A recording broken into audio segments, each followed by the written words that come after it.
이 시간에는 하나님의 말씀을 받는 시간입니다. 하나님께서 오늘 우리에게 주신 말씀은 마태복음 26장 6절로 13절까지 말씀 함께 보시겠습니다. 신약성경 마태복음 26장 6절로 13절까지 말씀, 각 가정에서도 성경책을 가능하면 찾아서 함께 참여해 주시면 감사하겠습니다.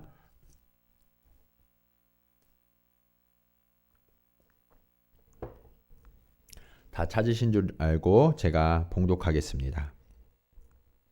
예수께서 베다니 나병 환자 시몬의 집에 계실 때에 한 여자가 매우 귀한 향유 한 옥합을 가지고 나와서 식사하시는 예수의 머리에 부으니 제자들이 보고 분개하여 이르되 무슨 의도로 이것을 허비하느냐? 이것을 비싼 값에 팔아 가난한 자들에게 줄 수 있었겠도다 하거늘 예수께서 아시고 그들에게 이르시되 너희가 어찌하여 이 여자를 괴롭게 하느냐? 그가 내게 좋은 일을 하였느니라. 가난한 자들은 항상 너희와 함께 있거니와 나는 항상 함께 있지 아니하니라. 이 여자가 내 몸에 이 향유를 부은 것은 내 장례를 위하여 함이니라. 내가 진실로 너희에게 이르노니 온 천하에 어디서든지 이 복음이 전파되는 곳에서는 이 여자가 행한 일도 말하며 그를 기억하리라 하시니라. 아멘. 오늘 예배와 드리신 예물을 위하여서 한 번 더 함께 기도드리시겠습니다. 이 땅에 오신 주님, 그 주님께서 우리를 위하여 모든 것을 내어주셨고 또 우리의 삶을 붙들어 인도하고 계심을 고백하며 주님께서 주신 물질의 일부를 하나님 앞에 올려드립니다. 주일원금으로, 감사원금으로, 11조와 월정원금으로, 건축원금으로, 선교원금으로, 또 구제원금으로 하나님 앞에 드렸사오니 주님, 이 드려진 예물 위에 축복하여 주시고 하나님의 공급하심과 하나님의 은혜가 날마다 임하도록 주님 함께하여 주시옵소서. 주님, 특별히 이 코로나 바이러스의 확산으로 인하여서 육체도 힘들지만 경제적으로 고통받고 있는 성도들의 각 가정마다, 산업마다 주님 찾아가 주시고 주님 하늘의 문을 여시고 공급하여 주시사 하나님을 전적으로 신뢰하는 자들에게 부어주시는 은혜가 어떠한지 우리의 산업으로, 우리의 삶으로 경험하도록 주님 인도하여 주시옵소서. 그리하여서 주님, 우리가 위축되거나 두려워하는 것이 아니라 하나님을 신뢰하며 감사함으로 나아가게 하시고 그렇게 하나님을 전적으로 신뢰하는 자들을 하나님께서 더욱더 가까이에서 붙들고 계시고 역사하시고 축복하시는 것을 우리가 고백하며 감사드리게 하여 주시옵소서. 주님, 이 시간 주의 말씀을 듣습니다. 종의 입술을 주장하여 주시사 사람의 생각과 사람의 언어들은 모두 가리워 주시고 우리에게 찾아와 주셔서 우리의 왕이 되어 주시고 우리를 위하여 모든 것을 내어주신 그 주님을 뜨겁게 만나는 시간 되도록 주님 인도하여 주시옵소서. 각 처소에서 예배드리지만 주님 성령께서 곳곳마다 임하여 주시고 각 사람의 마음을 사로잡아 주셔서 우리를 사랑하시는 주님, 그 주님 앞에 우리도 아낌없는 사랑을 고백하며 그렇게 주님과 함께하는 시간 되도록 주님 인도하여 주시옵소서. 감사하며 우리의 예배를 받으시고 우리를 축복하시는 예수 그리스도의 이름으로 기도하옵나이다. 아멘.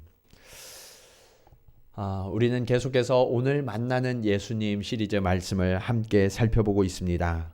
오늘은 그가 내게 좋은 일을 하였느니라 라는 제목으로 여러분들과 함께 은혜를 나누고자 합니다. 오늘 우리는 예수님께서 예루살렘에 입성하신 종려주일을 맞이하고 있습니다. 종려주일은 예수님께서 만왕의 왕으로 오셨음을 고백하는 날입니다. 사실 예수님께서 이 땅에 태어나시던 그날에도 예수님이 왕으로 오셨음을 동방 박사의 고백을 통하여서 들었습니다.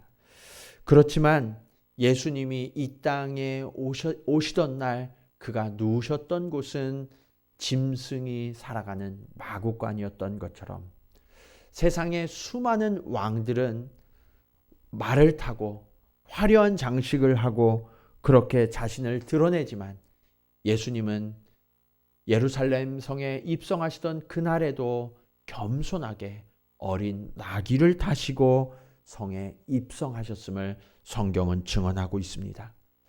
그렇게 예수님이 입성하시던 날 사람들이 성 밖에까지 나와서 종려나무 가지를 흔들고 자신들이 입었던 옷을 길가에 펴서 깔면서 예수님을 환영하며 환호하던 날, 그날이 바로 종려주일입니다. 그런데 그렇게 예수님을 환영하며 외치던 그 소란스러운 성의 모습과는 달리 그 바로 며칠 전 예수님이 진정으로 만나시고 싶어 하셨던 사람의 이야기가 오늘 본문의 이야기로 등장합니다.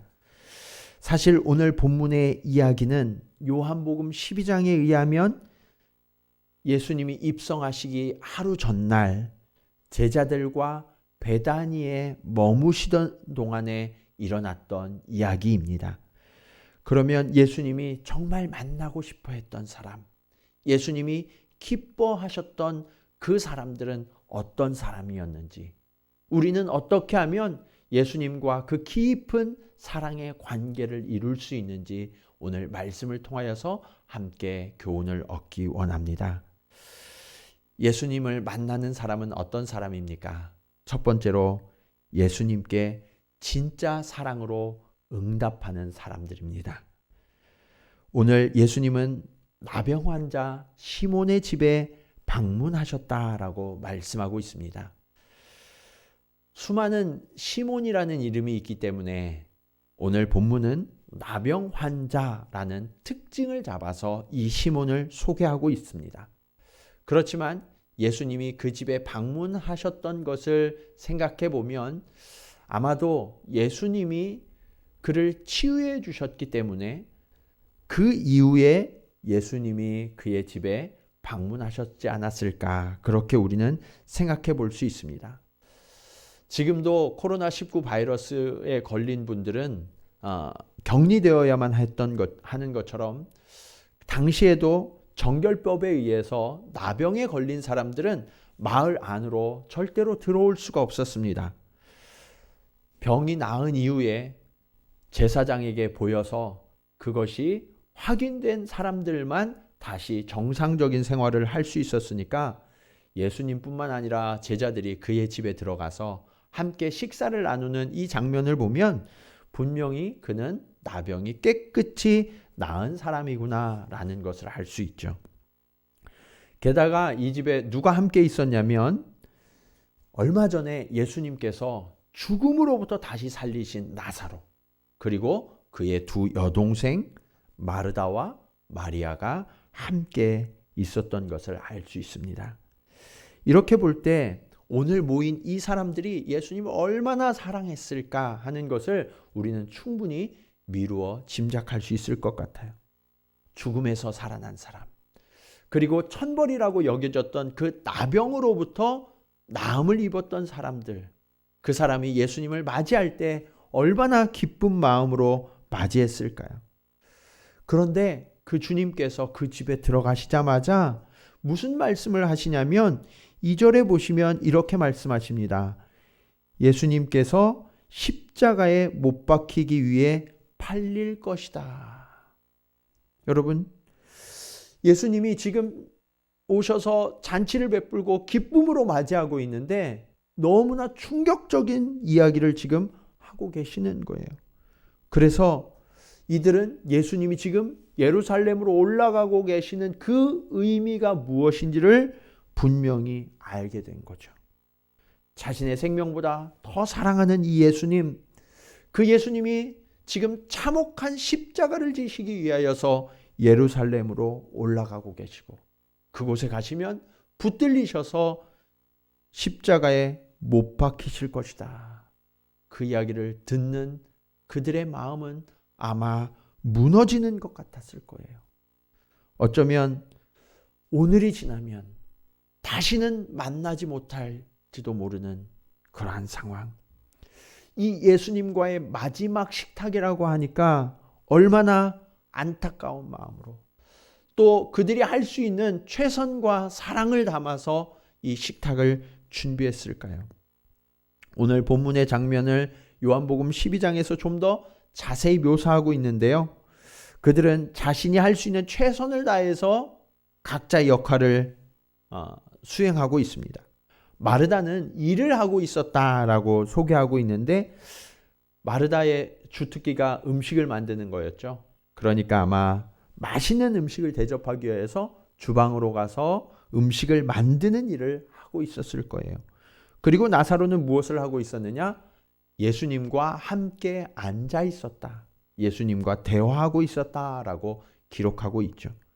그런데 예수님이 오시면 늘 가장 가까이에서 말씀을 듣던 마리아가 없어요. 마리아가 그 자리에 없었던 거예요. 그리고 시간이 지나니까 갑자기 마리아가 예수님 앞으로 오는데 손에 무언가를 들고 와서 무릎을 꿇고 앉습니다. 자세히 보니까 그 손에 들린 것은 아주 값진 나드 옥합이었어요. 마가복음 14장에 보시면 그 가치가 최소한 300데나리온 정도 된다라고 말씀하고 있어요. 여러분, 300데나리온이 어느 정도 가치를 가지고 있는지 감이 안 오시죠? 오늘날의 가치로 따지면 최소한 300만 엔 정도 이상 하는 아주 값비싼 가치를 가지고 있는 옥합을 지금 마리아가 예수님 앞으로 가지고 왔어요. 그리고 무엇을 하는가 하고 살펴보니까 그 옥합을 깨뜨립니다. 그리고 예수님의 머리 위에 붓습니다. 한 병을 통째로 다 부으니까요, 머리부터 발끝까지 흘러내리게 됐어요. 그리고 마리아는 자신의 머리를 풀어서 그 머리털로 주님의 발을 깨끗이 닦아드립니다. 여러분, 마리아가 지금 왜 이런 일을 하고 있을까요? 그것은 마리아가 주님을 향한 사랑이 얼마나 큰지를 잘 보여주고 있는 거죠. 그 값비싼 향유를 주님 앞에 부어드렸음에도 여전히 주님의 사랑에 비하면 자신이 행한 것이 부족한 것 같고 모자란 것 같아서 조금이라도 주님 앞에 더 해드리고 싶어서 자신의 머리를 풀어서 주님의 발을 닦아드리고 있었던 거예요. 사실 당시에 여인들이 머리를 푸는 일은 수치로 여겨졌습니다. 그렇지만 마리아는 예수님을 위해서라면 내가 이 수치를 당하는 일도 아랑곳하지 않겠다 결단합니다. 그리고 예수님께 그 받은 사랑과 은혜를 감사함으로 표현하고 있었던 거예요. 지금 마르다, 나사로, 마리아는 자신들이 할 수 있는 최고의 예배를 주님 앞에 드리고 있었던 거예요. 그들은 주님께 드리는 것이라면 무엇이라도 아깝지 않게 드리고 있었던 거죠. 오늘 이 시몬의 집에서 드려지던 이 예배는 누구도 하나님 앞에 드리지 못했던 최고의 예배, 최상의 예배를 드리고 있었던 겁니다. 그렇다면 오늘 우리는 주님 앞에 어떤 예배를 드리고 있습니까? 우리의 마음은, 우리의 태도는, 우리의 드림은 어떻게 주님께 드려지고 있습니까?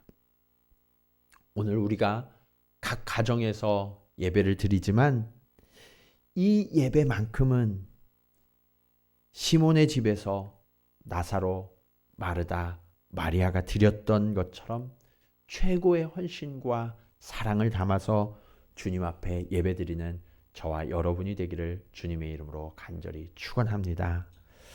자, 그런데 그렇게 주님 앞에 드렸던 헌신과 사랑, 그 특징은 어떤 걸까요? 두 번째로 사랑에는, 진짜 사랑에는 계산이 없습니다. 여러분, 서로 사랑하는 사람들끼리 이것저것 세세하게 따지면서 계산한다면 내가 주고받는 이것이 사랑인지 아닌지 헷갈리실 거예요. 왜냐하면 진짜 사랑은 결코 계산하지 않거든요. 내어주고 또 내어주어도 전혀 아깝지가 않아요.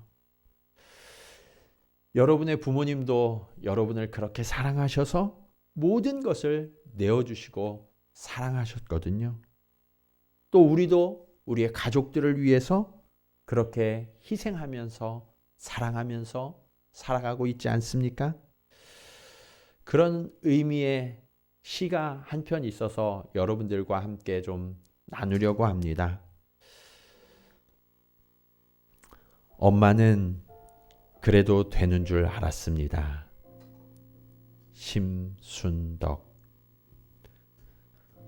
엄마는 그래도 되는 줄 알았습니다. 하루 종일 밭에서 죽어라 힘들게 일해도 엄마는 그래도 되는 줄 알았습니다. 찬밥 한 덩이로 홀로 대충 부엌에 앉아 점심을 때워도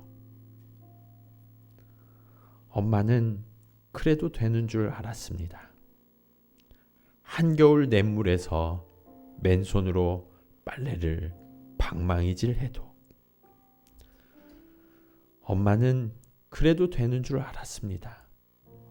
배부르다, 생각 없다, 식구들 다 먹이고 굶어도 엄마는 그래도 되는 줄 알았습니다. 발 뒤꿈치 다 해져 이불이 소리를 내도 엄마는 그래도 되는 줄 알았습니다. 손톱이 깎을 수조차 없이 닳고 문드러져도 엄마는 그래도 되는 줄 알았습니다. 아버지가 화내고 자식들이 속썩여도 전혀 끄떡없는 엄마는 그래도 되는 줄 알았습니다. 외할머니가 보고 싶다. 외할머니가 보고 싶다. 그것이 그냥 떡들인 줄만. 한밤중에 자다 깨어 방구석에서 한없이 소리 죽여 울던 어머니를 본 후론 엄마는 그러면 안 되는 것이었습니다. 여러분, 이 한없는 사랑이 어디로부터 왔을까요?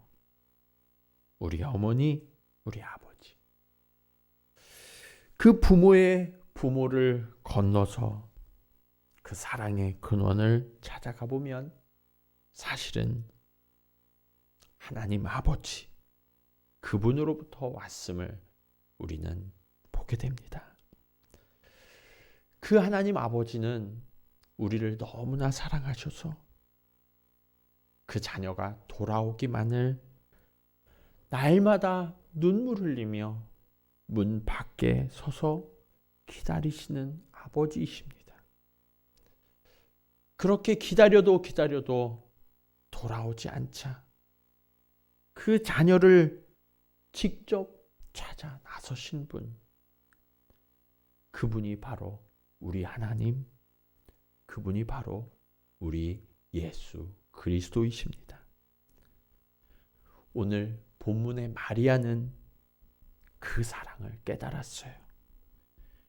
시인이 엄마는 그러면 안 되는 것이었습니다 라는 깨달음의 순간이 온 것처럼 오늘 마리아에게 주님은 그러시면 안 되는 분이었는데 우리를 위해서 지금 그 길을 가고 계신다라는 깨달음이 왔고 그 깨달음 때문에 주체할 수 없는 안타까움과 감사가 그녀를 이끌어가고 있었던 거예요. 그래서 귀한 향유옥합을 주님을 위해서라면 하나도 아낌없이 깨어서 부어드렸지만, 그래도 그 사랑과 그 은혜를 다 갚을 수가 없어서 자신의 머리를 풀어서 주님의 발을 닦아 드리고 싶게 만들었던 거죠. 반면에 오늘 본문의 제자들은 어떤가요? 오늘 본문 8절을 보시면 이렇게 말씀하고 있어요. 제자들이 보고 분개하여 이르되 무슨 의도로 이것을 허비하느냐? 그들은 주님을 가장 가까이에서 모신 사람들이잖아요.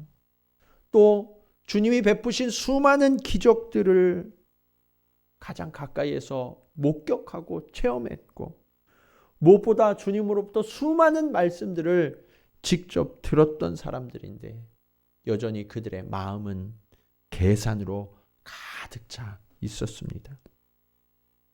먼저는 가룟 유다가 앞장섰고, 이어서 다른 제자들도 다 함께 마리아에게 화를 내면서 예수님께 대한 그녀의 고귀한 사랑의 표현을 허비라고 평가절하해버리고 맙니다.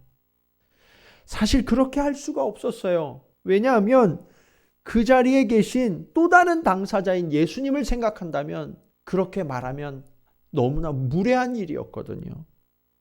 그런데도 제자들은 서슴지 않고 그 허비라는 말을 내뱉고 맙니다. 가난한 자들에게 팔아서 주는 것이 좋겠다고 핑계하지만 그것은 자신들의 주장을 정당화하기 위한 도구에 불과했어요. 이에 대해 요한복음 12장 6절은 이렇게 말씀합니다. 이렇게 말함은 가난한 자들을 생각함이 아니요 그는 도둑이라 돈꾀를 맞고 거기 넣는 것을 훔쳐가미러라 라고 평가하고 있어요.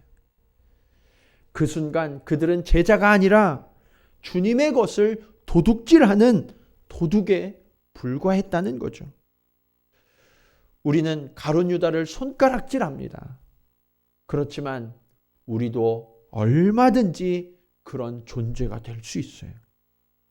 우리가 주님을 사랑하는 마음보다 여러 가지 계산이 더 앞선다면 오늘 이 자리에 계시는 저와 여러분도 도적이 되는 것은 시간 문제일 뿐이에요. 우리의 계산법은 달라야 합니다. 이것이 주님께 유익이 되느냐 그렇지 않느냐가 기준이 되어야 해요. 내가 기준이 된다면, 그 계산의 기준이 된다면 그 순간 하나님이 맡기신 시간, 물질, 사명, 건강, 관계, 이 모든 것들을 도둑질하는 죄악을 저지르고 만다는 사실을 우리는 기억해야만 합니다. 오늘 이 순간부터 저와 여러분은 주님 앞에서만큼은 그 어떤 계산도 하지 않고 언제나 최선과 최고의 것을 주님 앞에 드려서 주님이 기뻐하시는 것으로 말미암아 행복한 이 시대의 마리아들이 되시기를 주님의 이름으로 간절히 축원합니다. 자, 그럼 여러분, 우리가 주님 앞에 그렇게 최고와 최선을 드리면 어떤 일이 일어날까요? 오늘 말씀의 마지막 교훈입니다. 주님이 우리를 기억해 주십니다. 여러분, 오늘 예수님께 귀중한 향유 옥합을 부어드렸던 이 마리아가 제자들로부터 비난을 받을 때 그 마음이 어땠을까요? 그 말을 듣는 당사자인 마리아에게는 제자들의 말이 너무나도 뼈아프게 들려왔을 거예요. 무엇보다 자신의 진심이 오해를 받고 비난을 받는 것은 너무나 큰 고통으로 다가옵니다. 그런데 그 마음을 보셨던 주님께서 마리아를 위해 개입하십니다. 10절 말씀을 보시면 이렇게 말씀하세요. 예수께서 아시고 그들에게 이르시되 너희가 어찌하여 이 여자를 괴롭게 하느냐? 그가 내게 좋은 일을 하였느니라. 여러분, 주님이 말씀하신 좋은 일의 의미가 무엇일까요? 이어서 보면 예수님의 장례를 준비했다라고 말씀하고 있어요. 당시의 장례 풍습 중에 한 가지는 시신에 향유를 바르는 일이었거든요. 마리아가 이것을 미리 알고 예비했다고는 할 수 없지만 주님은 마리아의 헌신을 그렇게 받으셨던 거죠. 하지만 정작 제자들은 예수님이 돌아가신 후에도 예수님의 장례를 위해 아무도 찾아오지도 어떤 것도 드린 사람이 없어요. 나중에 아리마대 요셉과 니고데모가 빌라도에게 가서 예수님의 시체를 요청해서 받습니다. 그리고 그들이 자신이 준비해둔 무덤에 예수님을 모실 때도 제자들은 아무도 나타나지 않아요. 우리 주변에도 보면 비난하는 사람들이 있어요. 그런데 비난하는 사람들은 주장만 그럴듯하지 정작 자신은 어떤 대안을 제시하거나 선한 의로운 행동을 하는 경우가 참 드물어요. 얼마 전에도 한국의 한 연예인이 코로나19 확산 방지를 위해서 써달라고 100만 원을 기부한 일이 있었는데 이게 엉뚱한 논란이 벌어지더라고요. 사람들이 그가 기부했다는 소식을 듣자 왜 100만 원밖에 하지 않느냐고, 충분히 더 할 수 있지 않느냐고 그의 진심을 왜곡하고 오해하는 일들이 벌어지면서 그게 사회적인 논란이 되었더라고요. 저는 궁금해졌어요. 정작 그렇게 비난하는 분들은 도대체 얼마나 기부를 했길래 그렇게 말할 수 있을까? 오늘날 인터넷상의 댓글이나 후기로 사람들을 궁지로 몰아가고 어려움에 처하게 하는 일들이 얼마나 심각한 사회적인 문제가 되고 있습니까?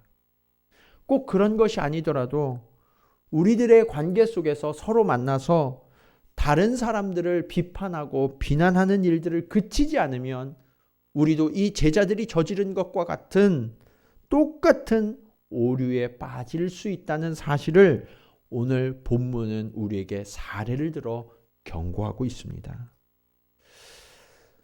그래서 주님은 이런 상황을 묵과하지 않으시고 적극적으로 개입하시는 거예요. 그리고 마리아의 편을 들어서 그가 내게 좋은 일을 하였느니라 라고 평가를 해주십니다. 뿐만 아니라 13절을 보시면 이렇게 말씀하시죠.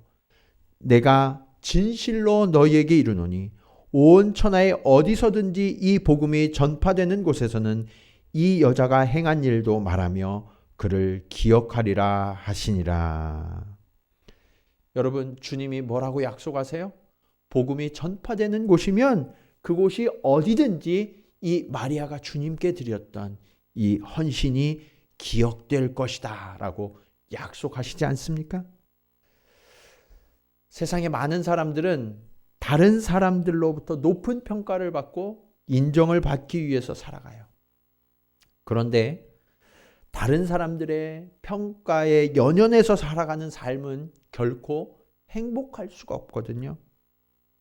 우리가 정말로 인정받고 평가받아야 될 분은 누구냐면 우리의 왕으로 오신 예수 그리스도시라는 사실을 우리는 잊어서는 안 돼요. 오늘 마리아는 어쩌면 제자들에게는 그녀의 진심을 인정받지 못하고 비난받았지만 주님으로부터만큼은 인정받고 바른 평가를 받았을 뿐만 아니라 기억될 것이다 라는 놀라운 약속을 받았어요. 여러분, 그거면 다 된 거 아닌가요? 그녀야말로 세상 누구보다 행복한 인생, 가치 있는 인생을 살았다라고 말할 수 있지 않을까요? 우리의 삶을 평가하시는 분은 오직 한 분, 예수님밖에 없으니까요. 우리 그리스도인은 예수 그리스도를 우리의 주인으로 왕으로 모시기로 한 사람들입니다. 그렇다면 이제 더 이상 내가 주인 되고 내가 기준된 삶을 살아가서는 안 돼요.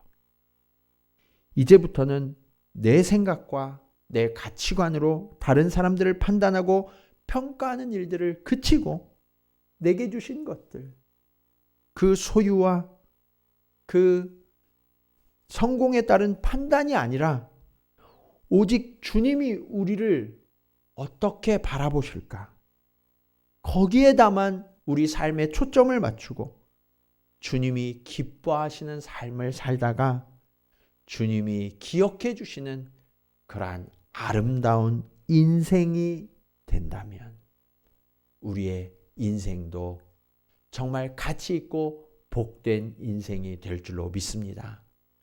그러한 주님이 기억하시는 참된 가치, 참된 아름다움을 누리는 저와 여러분의 삶이 되기를 주님의 이름으로 간절히 축원합니다.